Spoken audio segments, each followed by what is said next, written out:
तो बच्चों, मैं गिरी सर आप लोगों को आज 12 क्लास इंग्लिश का 100 मार्क्स प्रोज सेक्शन का पहला chapter Indian civilisation and culture लेकर आया हूँ। और इंडियन सिविलाइजेशन एंड कल्चर के बारे में मैं इसका सारांश बताने जा रहा हूँ। समरी ऑफ द लेसन, यानी इस पाठ का समरी। ये महात्मा गांधी के द्वारा लिखा गया है और ये बहुत इम्पोर्टेंट चैप्टर है, हमेशा आपके एग्जाम में पूछता है, इसलिए आप इसे अच्छी तरह से नोट कर लीजिएगा और लिख लीजिएगा। मैं आपको बताने जा रहा हूँ, आप कॉपी लेकर बैठ जाइए और जहाँ आपको मीनिंग थोड़ा भी दिक्कत है लिखते जाइएगा। अब मैं आप लोगों को पढ़ा रहा हूँ इंडियन सिविलाइजेशन एंड कल्चर का समरी, सारांश। ये आप पढ़ लेंगे तो आपको पता चल जाएगा कि इस बुक में क्या है, और ये आता है आपको एग्जाम में लिखने के लिए। देखिए, मैं बोर्ड छोड़कर हट रहा हूँ क्योंकि मेरी आवाज़ आप सिर्फ सुनिए, सामने आएंगे तो ये बोर्ड आपको दिखाई नहीं देगा। देखिए, दिस इज एन एसे, यह एक लेख है। आ जाएगा, पूछ देगा इंडियन सिविलाइजेशन, ऑप्शन में देगा एसे, इसके बाद शॉर्ट स्टोरी, इसके बाद शॉर्ट स्टोरी दे देगा, एसे दे देगा, कॉमेडी देगा, तो आपको क्या ऑप्शन लगाना होगा? एसे।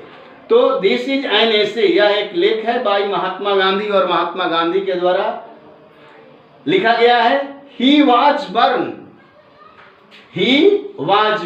उनका जन्म ऑन 2 अक्टूबर 1869 एट पोरबंदर इन गुजरात। इनका जन्म यानी उनका जन्म हुआ था 2 अक्टूबर 1869 ईस्वी को गुजरात में पोरबंदर एक स्थान है, उसी जगह पर, यानी पोरबंदर में, गुजरात में पोरबंदर नामक स्थान में इनका जन्म हुआ था। ही रन मेनी मूवमेंट, ही रन माने दौड़ना नहीं, रन मीन्स होगा चलाना। ही रन मेनी मूवमेंट, उन्होंने अनेक आंदोलन चलाए, उन्होंने अनेक आंदोलन चलाए अगेंस्ट द ब्रिटिश, यानी अंग्रेजों के विरुद्ध। उन्होंने अंग्रेजों के विरुद्ध अनेक आंदोलन चलाए with the help of the truth and non violence, with the help, और सहारा लिए, और सहारा लिए किसका? Truth and non violence. Non violence means अहिंसा, ट्रूथ मीन्स सत्य। उन्होंने सत्य और अहिंसा का सहारा लिए।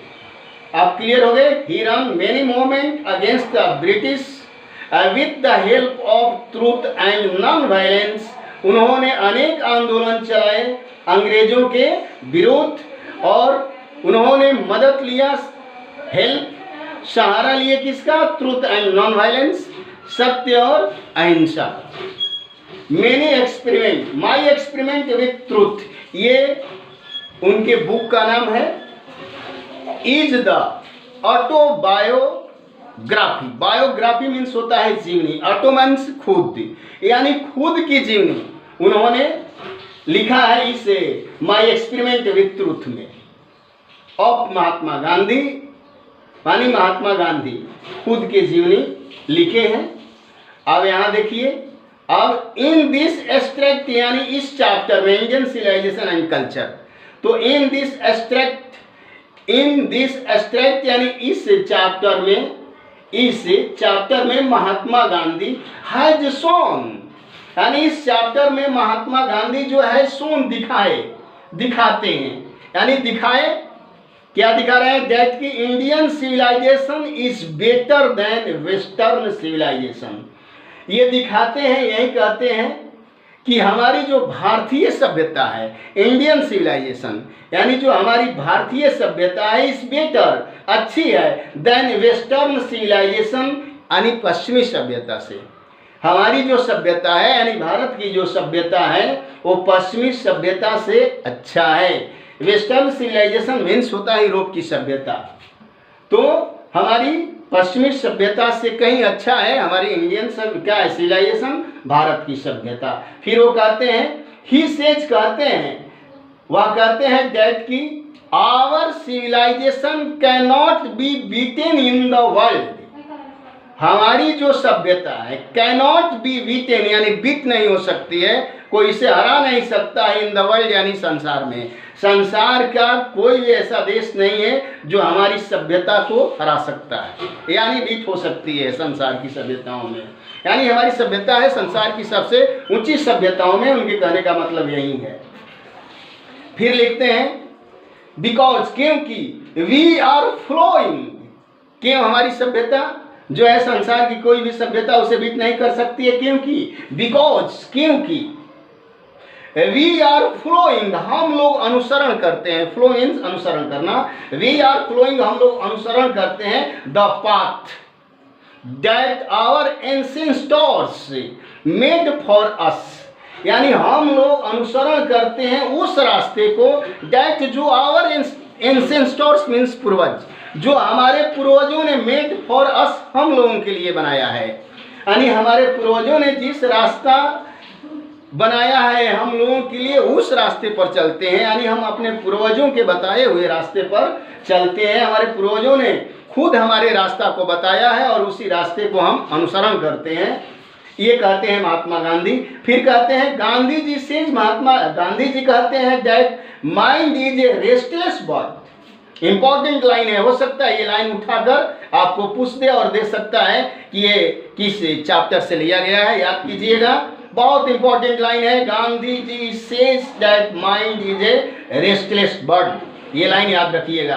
गांधी जी कहते हैं कि ये दिमाग जो है इज ए रेस्टलेस, रेस्ट माने आराम और लेस, रेस्टलेस मीन्स होता है बेचैन, एक बेचैन पंछी की तरह है, ये हमेशा बेचैन रहता है। हमारा दिमाग जो है, कहते हैं महात्मा गांधी कि हमेशा बेचैन रहता है। क्या? द मोर इट गेट्स, ये अधिक पाना चाहता है, and the more it wants, और अधिक चाहता है, यानी अधिक पाने की लालसा इसके अंदर रहती है, अधिक से अधिक पाना और अधिक चाहना इच्छा होती है इसकी, इसलिए क्या होता है ये बेचैन रहता है। इट रिमाइंस मीन्स रखता है, अनसेटिस्फाइड माने असंतुष्ट, यानी इसलिए ये अपने आप को क्या रखता है, असंतुष्ट रखता है। ये दिमाग जो है बिना आराम पंछी की तरह है, बेचैन रहता है, अधिक पाने और चाहने की लालसा में हमेशा डूबा रहता है, इसलिए मानव अपने आप को असंतुष्ट रखता है, उसे संतुष्टि नहीं होती है। सो इसलिए we should not indulge in our passion, इसलिए कह रहे हैं कि वी शुड, हम लोगों को चाहिए, नॉट इंडल्ज, यानी इंडल्ज मीन्स लिप्त होना या शामिल होना, इन आवर पैजन, अपने अवयवों में, यानी इनके आयोगों में हमें फंसना नहीं चाहिए, हमें उतना अधिक इच्छा और चाहना नहीं होनी चाहिए, यानी आराम पंछी की तरह नहीं होना चाहिए। फिर कहते हैं गांधी जी फॉरवर्ड मीन्स मना करना, ये नेगेटिव वर्ड है फॉरवर्ड, गांधी जी फॉरवर्ड, गांधी जी मना करते हैं हम लोगों को टू लिव, रहने के लिए इन सिटीज, शहरों में। ये इंडियन एंड सिविलाइजेशन में महात्मा गांधी जी कहते हैं कि हमें शहरों में नहीं रहना चाहिए। क्यों भाई नहीं रहना चाहिए? क्योंकि बिकॉज, क्योंकि there would be gang of thieves and robbers, क्योंकि शहरों में चोरों के दल और लुटेरे हो सकते हैं, हमें ठगने की कोशिश करते हैं। हु लूट अस, जो हम लोगों को लूटते हैं, इसलिए हमें शहरों में नहीं रहना चाहिए। ही परसूट्स, वो ये भी समझ, परसूट मीन्स समझना, वो हम लोगों को समझाते हैं, क्या कहते हैं कि he is the worship of the materials,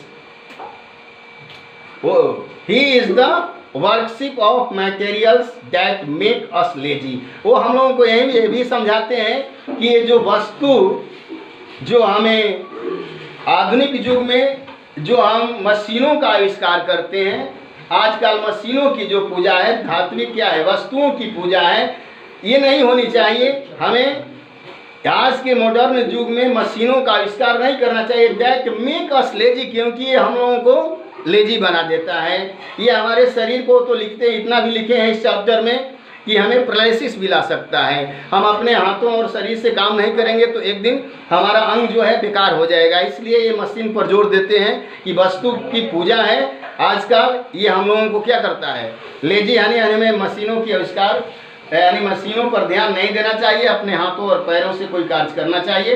at last और अंत में ही से जो कहते हैं डेट की, he is not a hater of the west. मैं पश्चिमी सभ्यता से नफरत नहीं करता हूँ, मैं उनकी बुराई नहीं करता हूँ। बिकॉज क्योंकि यूरोपियन सिविलाइजेशन इज सूटेड, क्योंकि ये यूरोप की जो सभ्यता है सूट करती है, सूटेड फॉर द यूरोपियंस यानी यूरोप वालों के लिए। बट लेकिन इफ वी कॉपी, अगर हम इसका नकल करेंगे तो इट मीन्स, इसका मतलब है रूल फॉर इंडिया, यानी इंडिया को हम बर्बाद कर रहे हैं। तो अभी आप इसका समरी समझ गए, इसको अच्छी तरह से लिख लीजिएगा। और एक बहुत इंपॉर्टेंट चैप्टर है, हमेशा इम्तहान में आता है, इसलिए आप लोग इसको बार बार देखकर लिख लीजिएगा और समझने की कोशिश कीजिएगा। बार बार रिप्लेस कीजिए और देखते रहिएगा, याद हो जाएगा। बस अब मैं अगले वीडियो में आपका इस चैप्टर का एक नंबर का क्वेश्चन भेजूंगा। बस आज इतना है।